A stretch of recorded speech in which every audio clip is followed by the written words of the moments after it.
so this is 100% talent. We have our next week of audition for season 3. So if you're hearing my voice and you have talent, whatever your talents are, if you can paint or draw and you can make a performance of it on stage, then you're qualified to perform on this stage for the opportunity to win up to $300,000 in cash.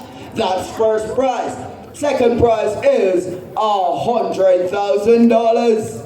And third place is $50,000. But wait, we do have category prizes. So you can win up to $25,000 for the MVP award. Now, what is the MVP award?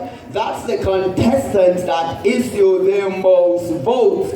So if you want the MVP award, ensure you get those votes out. Alright, so we do have contests, we do have other category prizes, and you will hear more about them so as the show goes on. So let's give you some info on the judges.